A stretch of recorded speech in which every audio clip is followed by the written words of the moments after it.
Là, on vient de rentrer dans un abri, comme on le voit tout autour de nous. Alors dans les abris, finalement, il y a quelques réflexes à avoir. En fait, la pression en ravageur, elle ne va pas être homogène dans tout l'abri, elle va généralement se répartir. Quand on va chercher les ravageurs, c'est bien d'aller sur certaines espèces qui vont être très poussantes et l'aubergine, par exemple, est un bon exemple parce que l'aubergine va beaucoup attirer les différents ravageurs. Et après, ça va être généralement à proximité des ouvrants parce que les ravageurs, ils sont comme nous, il faut qu'ils rentrent par un endroit.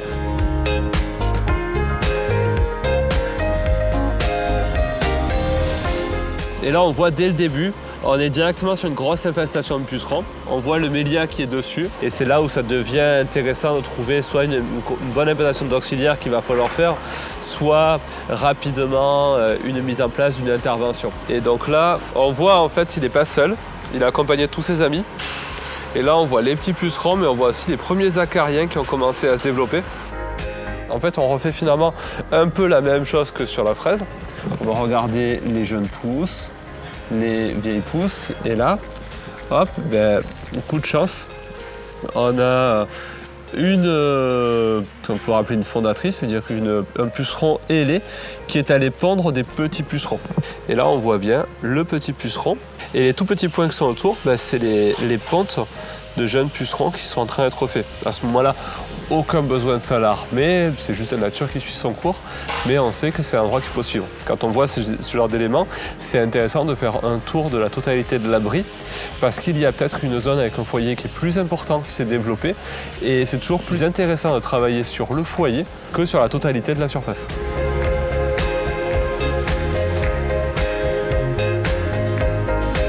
Pour pouvoir lutter contre nos fameux pucerons, en fait, il existe des solutions à base d'auxiliaires. Donc là, on en voit un qui a été mis en place, des aphidus. Et ça va être des solutions naturelles qui vont pouvoir être mises en place. Il faut savoir que les auxiliaires, ça existe aussi de manière naturelle dans la plante. C'est toujours intéressant de regarder quelle est la présence des auxiliaires, en fait, justement, pour pouvoir observer au mieux. Et c'est toujours une question d'équilibre, finalement, entre le ravageur et l'auxiliaire. Pour donner des ordres de grandeur, une larve de coccinelle, par exemple, c'est nous alentours d'une soixantaine de pucerons qui sont mangés par jour. Il faut savoir que souvent, les auxiliaires sont comme nous, ils veulent ce qu'il y a de mieux pour leurs enfants. Donc ils vont aller chercher à mettre les bébés à un endroit où il y a déjà une grosse présence de ravageurs. Et pour qu'il y ait des auxiliaires, il faut toujours qu'il y ait au moins un peu de ravageurs. Sans quoi il ne peut pas y en avoir, il ne peut pas se nourrir.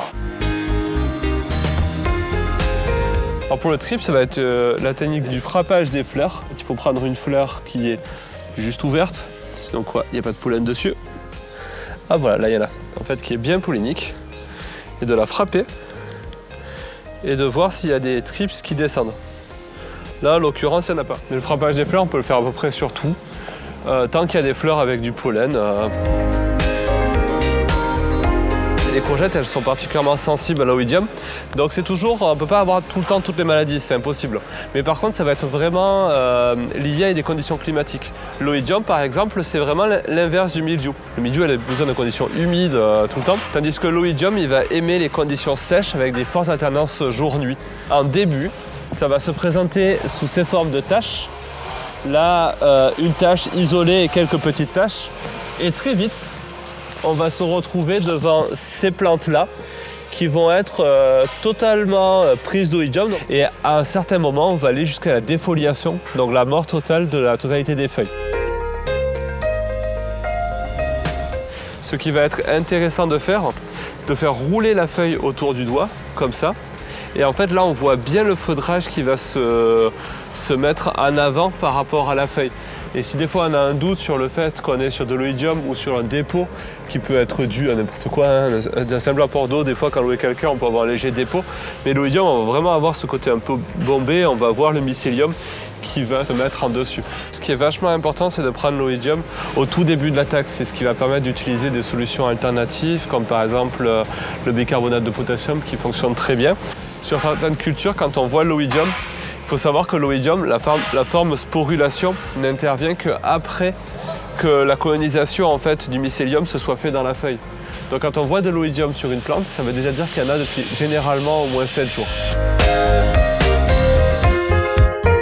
En a vu beaucoup d'éléments biotiques aujourd'hui, mais là on a un bon exemple de maladie, de cause qu'on peut appeler abiotique. C'est ce petit élément-là que l'on appelle T-burn. Très concrètement, en fait, c'est une carence induite. On connaît les carences en éléments minéraux, c'est quand il manque un élément minéraux, mais dans certains cas, ce manque en éléments minéraux, il est dû à une condition climatique. Alors là, typiquement, le T-burn sur la fraise, c'est très courant sur les fraises sous abri. Quand il commence à y avoir les premières journées chaudes, notamment durant le mois d'avril, avec des nuits froides, ce qui se passe à un moment donné, c'est que la température de nuit, en fait, elle va être à 7-8 degrés. Et très vite, en fait, à la journée, on va monter à 15-20 degrés quand la journée elle est belle. Mais le sol va rester froid. Donc la plante, comme elle est bien poussante, elle est bien repartie, elle va demander des éléments minéraux, mais les racines qui sont encore très froides n'arrivent pas à les fournir. Et là, la plante, elle va tout de suite marquer une carence en calcium qui va se caractériser de cette manière-là. Et finalement, on peut mettre autant de calcium qu'on veut, en fait, ça ne va pas limiter le problème. En fait, ce qu'on fait généralement, c'est qu'on ouvre les abris tôt pour éviter en fait que la température de l'air se réchauffe plus vite.